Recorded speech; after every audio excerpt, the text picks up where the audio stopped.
Hello friends, welcome back to my channel. இன்னைக்கு நம்ம சேனல்ல நல்ல ஒரு சுவையான மில்லட்ல சோளத்துல தோசையும் காரக்குழி பணியாரமும் எப்படி செய்யறதுன்னு பார்க்கலாம். இதுதான் அந்த வெள்ளைச்சோளம். இது நான் 2 டம்ளர் போல எடுத்திருக்கேன். நீங்க எந்த கப்ல வேணாலும் மெஷர் பண்ணிக்கலாம். இதுல 2 டீஸ்பூன் அளவு வெந்தயம் சேர்த்துட்டு 2ல 3 டைம் நல்லா கழுவி விட்டு சுத்தமான தண்ணியில ஊற வச்சுக்கலாம். 2 டம்ளர் வெள்ளை சோளத்துக்கு 1/2 டம்ளர் போல உளுந்து எடுத்திருக்கேன். இதையும் நல்லா வாஷ் பண்ணிட்டு நல்ல தண்ணியில ஊற வச்சுக்கலாம். நான் ஓவர் நைட் ஊற வைக்க போறேன். நீங்க 6 மணி நேரம் போல எப்ப வேணாலும் ஊற வச்சுக்கோங்க. ஓவர் நைட் ஊற வச்சது காலையில பாத்தீங்கன்னா நல்லா ஊறி இருக்கு. இதை அரைக்க மிக்சியோ கிரைண்டரோ உங்களுக்கு எது வசதியோ அதை பயன்படுத்திக்கோங்க. நான் இன்னைக்கு கிரைண்டர்ல தான் அரைக்க போறேன். 2த்தையும் தனித்தனியாவும் நம்ம அரைச்சிக்கலாம். நான் கொஞ்சமா சேர்த்துருக்கிறதுனால 2த்தையும் ஒன்னா தான் அரைக்க போறேன். ஃபர்ஸ்ட் உளுந்து சேர்த்துட்டு அதுக்கப்புறம் கூடவே மில்லட்டையும் சேர்த்துக்க போறேன். தண்ணி நிறைய சேர்க்காம தேவைக்கு தண்ணி தெளிச்சு அரைச்சோம்னா மாவு கரெக்டா இருக்கும். ஒரு 10 நிமிஷம் கழிச்சு தேவைன்னா தண்ணி சேர்த்துக்கோங்க. எனக்கு இதை அரைக்க கரெக்டா 20ல 25 நிமிஷம் போல ஆயிருக்கு. இந்த அளவுக்கு மாவு மசிஞ்சதும் நம்ம ஒரு பாத்திரத்துல மாத்திக்கலாம். நம்ம மிக்சியில அரைக்கிறதா இருந்தா உளுந்து தனியா சோளம் தனியா அரைச்சு தேவைக்கு உப்பு சேர்த்து நல்லா கை விட்டு நல்லா கலந்து வச்சுக்கணும். 2மே சேர்த்து அரைச்சதால நான் உப்பு மட்டும் சேர்த்துட்டு தேவைக்கு லைட்டா தண்ணி சேர்த்து நல்லா கலந்து விட்டு மூடி போட்டு வச்சுக்கிறேன். நீங்க அரைக்கிற மாவு நல்லா புளிக்கும்னா நீங்க ஃப்ரிட்ஜ்ல வச்சுட்டு தோசை சுடுறதுக்கு ஒரு 5 மணி நேரம் போல முன்னாடி எடுத்து வச்சீங்கன்னா போதும். காலையில அரைச்ச மாவு வெளியே வச்சிருந்தேன். மத்தியானம் போல நல்லா புளிச்சிருச்சு. ஸோ ஃப்ரிட்ஜில் எடுத்து வச்சாச்சு. மாவு இந்த அளவுக்காவது புளிச்சிருந்தாதான் தோசை குழி பணியாரம் எதுவா இருந்தாலும் சூப்பரா வரும். இப்ப நைட்டு தோசை சுடுறதுக்காக தேவைக்கு ஒரு பாத்திரத்துல தேவையான அளவு மாவு எடுத்துட்டு தேவைக்கு தோசை மாவு கன்சிஸ்டன்சிக்கு தண்ணி சேர்த்துட்டு நல்லா கலந்து விட்டுக்கோங்க.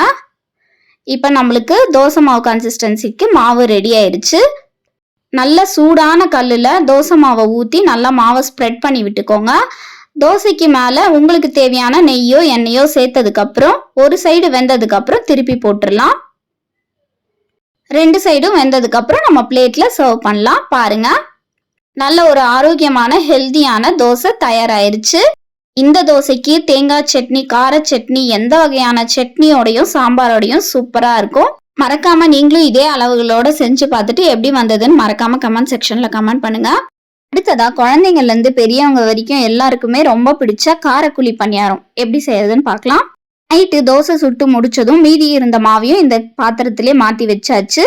இப்ப இதுல தேவையான அளவு தண்ணி சேர்த்து நல்லா கலந்து விட்டதுக்கு அப்புறம் இதை இன்னும் ஆரோக்கியமாகவும் குழந்தைங்களுக்கு பிடிச்ச மாதிரியும் செய்யறதுக்கு ஒரு பேன்ல தேவையான அளவு எண்ணெய் காஞ்சது கொஞ்சமா கடுகு, கொஞ்சமா கடலை பருப்பு, கொஞ்சமா உளுந்து எல்லாம் சேர்த்ததுக்கு அப்புறம் எல்லாமே நல்லா பொன்னிறம் ஆகிற அளவுக்கு வறுபட்டதும் இதுல ஒரு மீடியம் சைஸ் வெங்காயம் பொடி பொடியா கட் பண்ணி சேர்த்துக்கோங்க. மாவுல ஆல்ரெடி உப்பு இருக்கிறதுனால தேவைக்கு கொஞ்சமா உப்பு, கொஞ்சமா கருவேப்பிலை, கொஞ்சமா பச்சை மிளகாய் சேர்த்துட்டு நல்லா வதக்கி விட்டதுக்கு அப்புறம் இதுல ஒரு மீடியம் சைஸ் கேரட்டை துருவி சேர்த்துக்கிறேன்.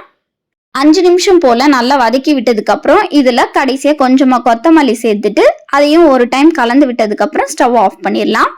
நம்ம வதக்கி வச்ச வெங்காயம், கேரட் எல்லாத்தையும் மாவுல சேர்த்துடலாம். சேர்த்துட்டு நல்லா கலந்து விட்டுக்கோங்க. குழி பணியாரம் மாவு கன்சிஸ்டன்சிக்கு எடுத்துக்கோங்க. தேவைன்னா தண்ணி சேர்த்து நல்லா கலந்து விட்டுக்கோங்க. இப்ப குழி பணியார கல்லுல கொஞ்சமா தேவைக்கு எல்லாத்துலயும் எண்ணெய் சேர்த்துக்கலாம். எண்ணெய் சேர்த்தாதான் நல்லா வரும். நல்லெண்ணெய் சேர்த்தீங்கன்னா இன்னும் சூப்பரா இருக்கும். சேர்த்ததுக்கு அப்புறம் இதுல 3/4 குழி அளவு எல்லாத்தையும் ஃபில் பண்ணிக்கோங்க.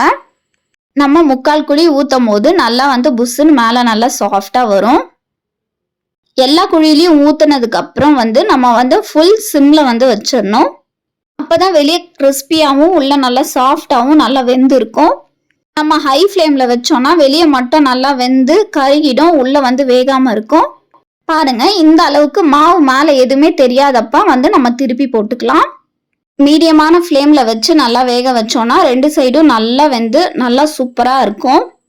சாப்பிட நல்லா மேல கிறிஸ்பியாவும் உள்ள சாஃப்டா ஃப்ளஃபியாவும் சூப்பரா இருக்கும். இந்த காரக்குழி பணியாரத்துக்கு தேங்காய் சட்னி, கார சட்னி, இட்லி மிளகாய் பொடி, வெங்காய சட்னி எல்லாத்தோடையும் சூப்பரா இருக்கும். குழந்தைங்களுக்கு பிரேக்ஃபாஸ்டாவும் இல்லை ஈவினிங் ஸ்நாக்ஸா கூட இதை நம்ம செஞ்சு கொடுக்கலாம். நீங்களும் இதே அளவுகளோட வீட்டில் ட்ரை பண்ணி பார்த்துட்டு எப்படி வந்துச்சுன்னு மறக்காம கமெண்ட் செக்ஷன்ல கமெண்ட் பண்ணுங்க. இந்த வீடியோ எல்லாத்துக்கும் யூஸ்ஃபுல்லா இருந்திருக்கும்னு நினைக்கிறேன். அடுத்த வீடியோ உண்மையிலே ரொம்ப யூஸ்ஃபுல்லான வீடியோ தான் வரப்போகுது. கிட்ஸ் என்கேஜ் பண்ற கிட்ஸ் ஆக்டிவிட்டிஸ் வீடியோ தான் நம்ம சேனல்ல வரப்போகுது. ஸோ நீங்க இன்னும் சேனலை சப்ஸ்கிரைப் பண்ணலன்னா மறக்காம சப்ஸ்கிரைப் பண்ணி வச்சுக்கோங்க. அப்பதான் நான் போடுற வீடியோஸோட நோட்டிஃபிகேஷன் உங்களுக்கு வரும். இந்த வீடியோ பிடிச்சிருந்தா மறக்காம லைக் பண்ணிடுங்க. தேங்க்யூ.